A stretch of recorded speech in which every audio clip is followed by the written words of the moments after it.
probably heard some people say, Social Security really won't matter for me. Maybe they've been really aggressive savers, maybe they built up a very robust portfolio, and they feel like Social Security is only a major player for those with modest savings or modest earnings throughout their career. But the truth is, no matter what your income level, no matter what your wealth level, it's very likely that Social Security will play a pivotal role in your retirement. From those with modest savings to multi-million-dollar portfolios, Social Security isn't just a small piece of the puzzle. It's steady, inflation-protected income that really holds the whole picture together. Hey guys, what's up? I'm Erin, and welcome back to the channel. So let's dig into the data and see how for most Americans, even those in the top 10% or the top 5%, Social Security isn't just playing a supporting role, it's playing a starring role.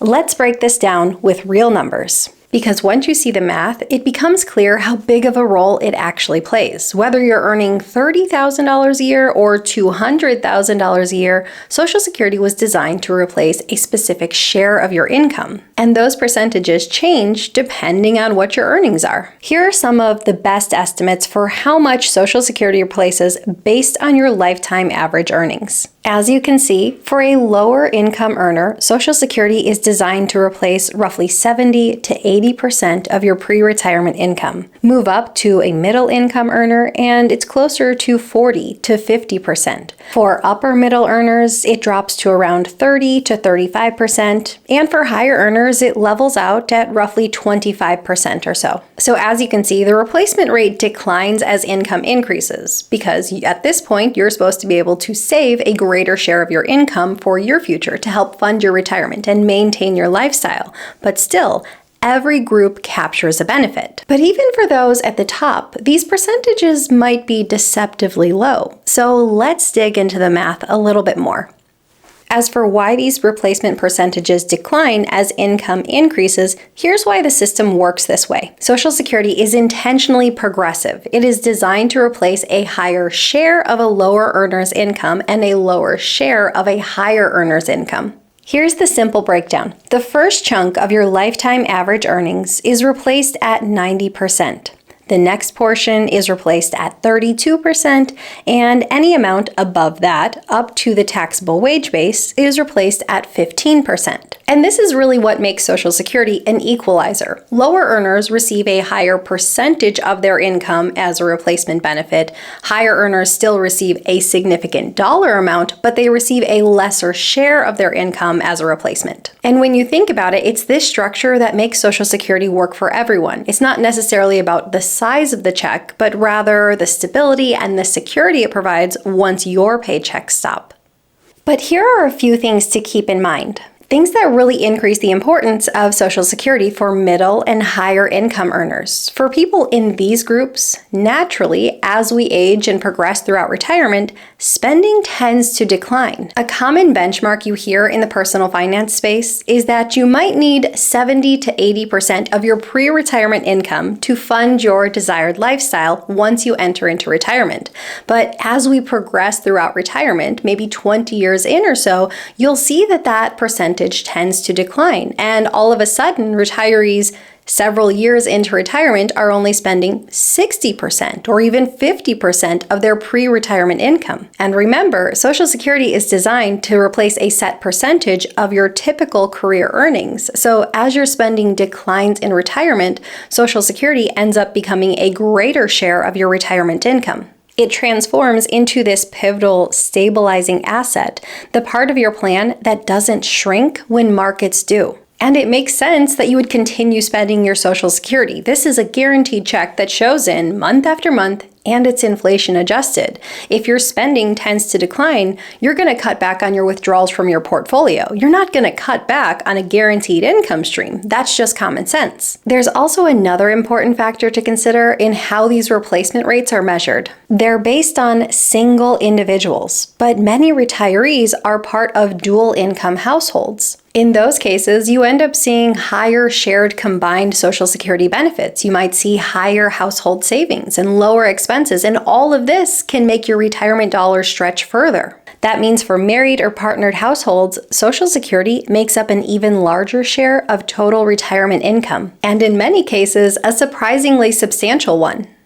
Let's look at how Social Security might play out for a typical household. We're going to use the best data available, and that comes from the Survey of Consumer Finances done by the Federal Reserve. And it's important to note that this survey counts households, not necessarily individuals. But that does mean that a household could represent a single person living alone or a family living together as one unit. And while it's not a perfect data set, it does give us a realistic barometer of what income and wealth look like across America. Within this data set, the Federal Reserve does attempt to give both household incomes as well as individual incomes, so this is the data we're going to use when trying to figure out how Social Security might play out. So in other words, we're going to use an imperfect data set. However, it's still incredibly helpful and powerful as an illustrative example to see how Social Security might play out at different income levels. According to the Federal Reserve Survey of Consumer Finances, here's the approximate income needed to fall into each major percentile as an individual earner in America. When we compare those lifetime earnings to the estimated annual Social Security benefit, the results line up pretty closely to the replacement percentages published by the Social Security Administration. It's a great starting point for understanding how Social Security supports different income levels. But that's not the full story, because to get a full picture of wealth, we also need to consider household dynamics, spending patterns, as well as savings and investments. So let's dig a little deeper. You might find that your spending looks pretty darn similar to your working years. Maybe there's a small dip. We'll factor in a conservative 10% drop in spending, but largely we'll say it's pretty darn similar to start. But over time, the data tells us that spending across all income levels tends to decline over time, and the typical rate of decline is about 1% per year. So that's what we're going to factor in here. So in other words, most retirees tend to spend the most in early retirement. Maybe they're traveling more, these are their healthy years, maybe they're just the most active. But as they age, they tend to scale that spending back a bit. Visually, this is what we tend to see as a pattern for lifetime spending. A gradual rise throughout your working years, peaking in your late 40s and early 50s, followed by a slow but steady decline throughout retirement. So if we focus on retirees based on a single earner and look specifically at those in the 50th percentile and above, here's what their initial replacement ratio from Social Security would look like based on their estimated benefit at full retirement age. But what if we were to factor in real income replacement? Like we discussed earlier, you likely don't need to replace 100% of your income once you enter into retirement.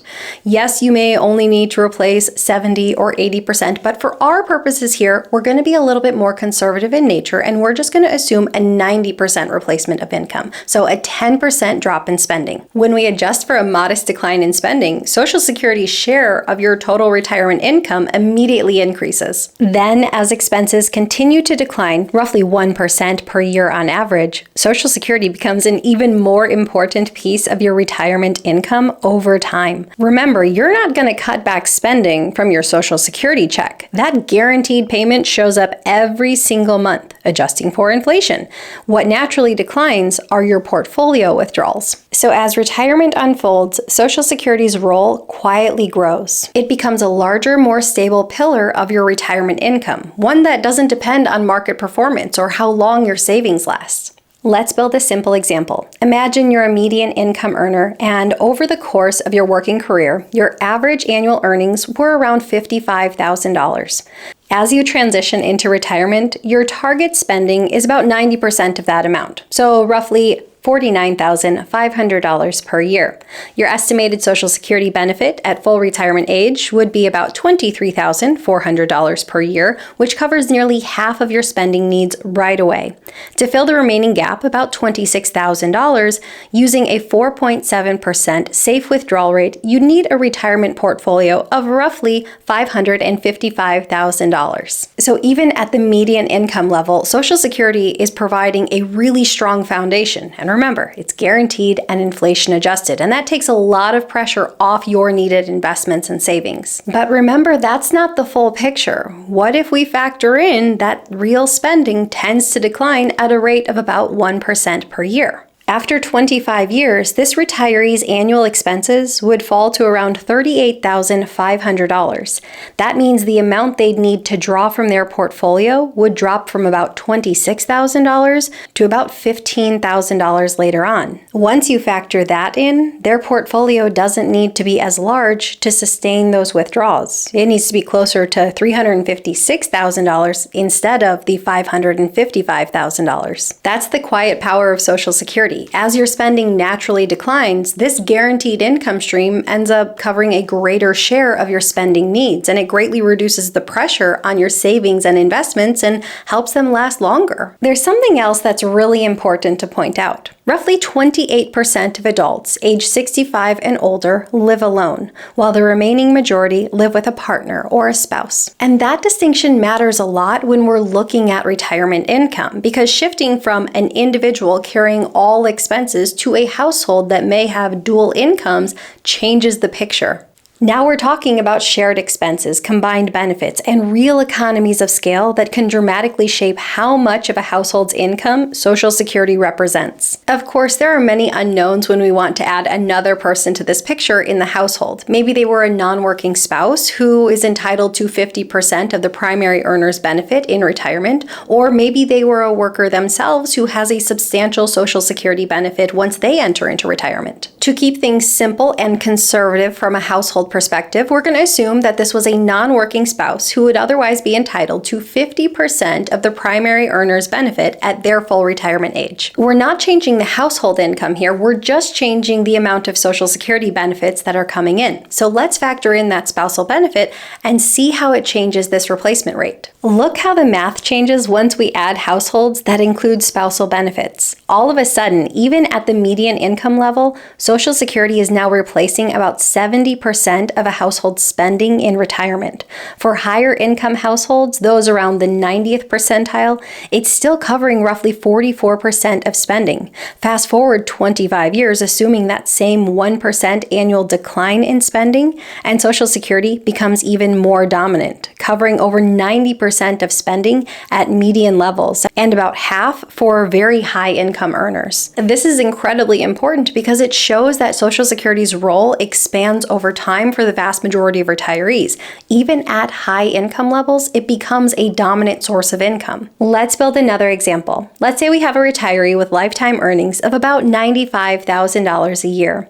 As they enter into retirement, their expenses drop slightly. We'll assume that same conservative 90% of their working income, or about $85,500 per year.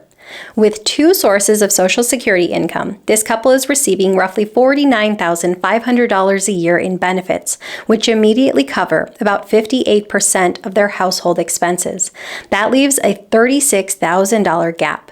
And using a 4.7% safe withdrawal rate, they'd need an investment portfolio of roughly $766,000 to cover that gap for 30 years. But let's get into the interesting part. You know we're not done yet. We're going to assume that spending declines at a rate of 1% per year. After 25 years, their total spending would fall to around $66,500. Their Social Security benefit stays the same, $49,500, which means their gap has now dropped to just $16,400.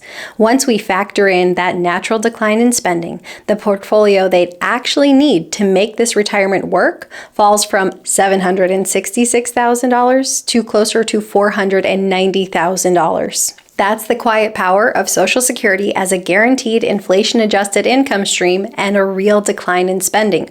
Over time, Social Security carries more of the expense load in retirement. We often hear the phrase, save as if Social Security won't be there. On the one hand, I love this message, especially early on in a career. If you have 30 or 40 years of working years ahead of you, you should save as if Social Security won't be there. Because even if you save small amounts, they have incredible growth potential. Small amounts invested and allowed to compound for 30 or 40 years can turn into very substantial sums. But I also think it's important to recognize that at practically every income level, Social Security will become a very important and meaningful piece of the retirement income puzzle. And if you're part of a dual income household, Social Security is even more important. It becomes a stronger, more stable income floor. And as you move further into retirement, when spending naturally declines with age, Social Security's importance grows even more. It's essentially a paycheck coming in month after month, and that's what you will continue to spend. And when your spending tends to decline over time,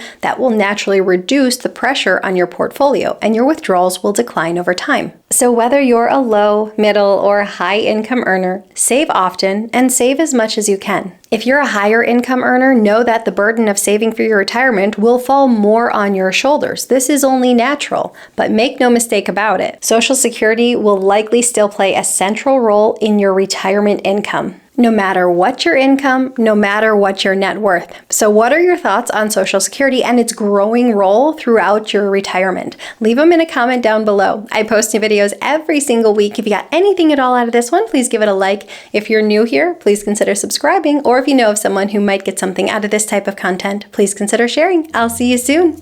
Bye. Hey guys. Hey guys, what's up? I'm a little too far. Retiree spending. I heard it. But you...